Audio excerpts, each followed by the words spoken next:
নমস্কার বন্ধুরা, আপনাদের সকলকে আমার চ্যানেলে স্বাগত জানাচ্ছি। আশা করি বন্ধুরা আপনারা সবাই সুস্থ আছেন এবং আপনাদের নিজের নিজের বাগান নিয়ে সবাই খুব আনন্দে আছেন।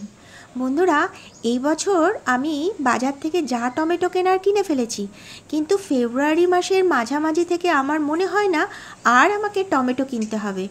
আমার এই ব্যালকনি বাগান থেকেই প্রত্যেক দিনই মোটামুটি আমি 2-3টে করে টমেটো কিন্তু আমি পেয়ে যাব। এখনও আমার টমেটোগুলো পাকেনি বটে ঠিকই, কিন্তু টমেটো গাছে প্রত্যেকটা টমেটো গাছে কিন্তু খুব সুন্দরভাবে টমেটো সব চলে এসছে এবং গাছগুলো কিন্তু একদম সুস্থ। দেখুন টমেটোর সাইজগুলো কত বড় বড় হয়েছে। আর সব গাছ কিন্তু বন্ধুরা একদম জৈবভাবে কিন্তু তৈরি, কোনো রকম রাসায়নিক খাবার কিন্তু আমি এখানে দিইনি। দেখুন, আর গরমের টমেটোও কিন্তু আমি লাগিয়ে দিয়েছি, সেই ভিডিও আপনাদেরকে আমি দেখিয়েছি। বন্ধুরা, এইখানে আমার 3টে পুঁইশাক গাছ আছে, আর এই পুঁইশাক গাছগুলো বেশ বড় হয়ে গিয়ে খুব ঝোপও হয়ে গেছে।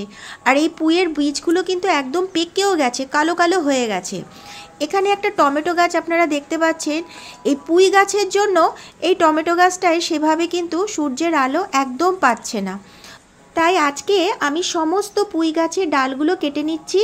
আর এখানে যে মাটিটা রয়েছে সেই মাটিটাকে আমি সুন্দরভাবে তৈরি করে নেব, যাতে আমি মার্চ মাসের প্রথম দিক করে আবার পুঁইয়ের বীজ এখানে বসাতে পারি, বা যে কোনো সবজি গাছ গরমের আমি সেটা এখানে বসাতে পারি। এই যে পুঁই শাকের যে কালো কালো বীজগুলো হয়ে গেছে বন্ধুরা, ইচ্ছে আছে এই বীজগুলোকে শুকিয়ে আবার নতুন করে গরমে আমি এই বীজগুলো থেকে আবার নতুন গাছ তৈরি করব। তো দেখা যাক সেটা করতে পারি কি না। তো মোটামুটি দেখুন সমস্ত গাছের ডালগুলোই কেটে নিয়েছি, আর 3টে যে পুঁইশাক গাছ রয়েছে সেটাও মাটি থেকে আমি একদম তুলে ফেললাম। এখানে ছোট ছোট লাল শাক গাছ বসিয়েছিলাম, কিন্তু সেই শাক গাছগুলো একদম মরে গেল, যেহেতু গাছ 3টে ওঠাতে গিয়ে একদম নষ্ট হয়ে গেল। ঠিক আছে, সেরকম গাছগুলো বেড়েও ওঠেনি বন্ধুরা। তো এইবার আমি এখানে মাটিটা একদিন ভালোভাবে তৈরি করে রেখে দেবো, যাতে গরমকালে যে কোনো সবজি বা যে কোনো গাছ আমি এখানে বসাতে পারি। দেখুন কত শাক হয়েছে। এইবার আমি যে টমেটো গাছটা যে একদম রোদ পাচ্ছিল না, সূর্যের আলো পাচ্ছিল না, এই গাছটাকে আমি একটু দড়ি দিয়ে গ্রিলের সাথে একটু বেঁধে দিচ্ছি। প্রচুর বড় হয়ে গেছে বন্ধুরা। এই গাছটা কিন্তু আমি লাগাইনি, এটা যেহেতু কিচেন কম্পোস্ট থেকেই তৈরি মাটি, সেহেতু এখানে নিজে থেকেই গাছটা হয়েছে। দেখুন কত বড় বড় টমেটো, প্রত্যেকটা টমেটোর সাইজ কিন্তু প্রচুর বড় বড় হয়েছে বন্ধুরা। অজস্র ছোট ছোট ফুল এসছে, আর সেই ফুলগুলো থেকে প্রত্যেকটা ফুল থেকে বন্ধুরা টমেটো হয়েছে। কোনো ফুল কিন্তু বন্ধুরা বলতে পারবো না ঝরে গেছে, সমস্ত গাছে কিন্তু ভর্তি টমেটো।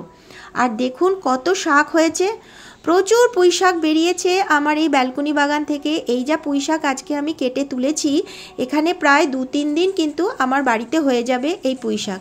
আর দেখালাম আপনাদেরকে কত পুঁই শাকের, দেখুন দেখতে পাচ্ছেন কালো কালো বীজগুলো হয়ে গেছে।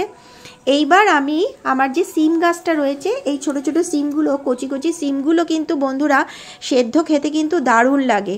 আজকে আমার সিম গাছের যত সিম আছে সব সিমই বন্ধুরা আমি আজকে তুলে নেব। দেখুন খুব ছোট ছোট হয়েছে, আবার কিছু কিছু একটু বড় বড় হয়েছে। মোটামুটি আমাদের 3 জনের কিন্তু বেশ ভালোই হয়ে যাবে বন্ধুরা। দেখুন সব সিমগুলোই মোটামুটি তুলে নিয়েছি। আর এই সিম গাছটাতে কিন্তু অজস্র ছোট ছোট ফুলও এসছে, কড়িও এসছে। এখন আবার কিন্তু এখানে মনে হচ্ছে আবার সিম হবে। তো যাই হোক, মোটামুটি তুলে নিয়েছি, আর কিছু সিম এখনও গাছে রয়েছে। এইবার আমি কটা বিনস তুলব। একটা বিনস গাছেই মোটামুটি আমার এখন বিনস হয়েছে 4-5টা বিনস হয়েছে, সেই 4-5টা বিনসও আমি আজকে তুলে নেব। সিম আর বিনস আজকে আমি একসাথে ভাতে সেদ্ধ দিয়ে দেবো, দারুণ লাগবে খেতে। দেখুন সিম তুলে নিলাম আর বিনস তুলে নিলাম। এইবার বন্ধুরা আপনাদেরকে আমি দেখাই, দেখুন কতগুলো পালং শাক হয়েছে। ইচ্ছে আছে এই মধ্যে 1-2টো পালং শাকের একটু শীষ পালং করব। আর ধনেপাতাগুলো দেখুন কত সুস্থভাবে বেড়ে উঠেছে। এখানেও কয়েকটা পালং শাক হয়ে রয়েছে, আর একটু বড় হোক তারপরে তুলব। আর এই দেখুন থানকুনি পাতা, প্রচুর ঝোপ হয়েছে। আজকে আমি থানকুনি পাতাও তুলে নিচ্ছি, কারণ ইচ্ছে আজকে থানকুনি পাতা আমি পোস্ত দিয়ে রসুন দিয়ে বাটা করব। খুব ভালো এবং পেটের পক্ষে কিন্তু বন্ধুরা খুব উপকার থানকুনি পাতা। যদি খালি পেটে চিবিয়ে যদি খাওয়া যায় 3-4টে পাতা, পেটের গন্ডগোল কিন্তু একদম হবে না এই থানকুনি পাতা থেকে। আর এই দেখুন আমার এখানে কত লঙ্কা হয়েছে। এখানে আরেকটি লঙ্কা গাছ, এটা একটু ওপরের দিকে রয়েছে।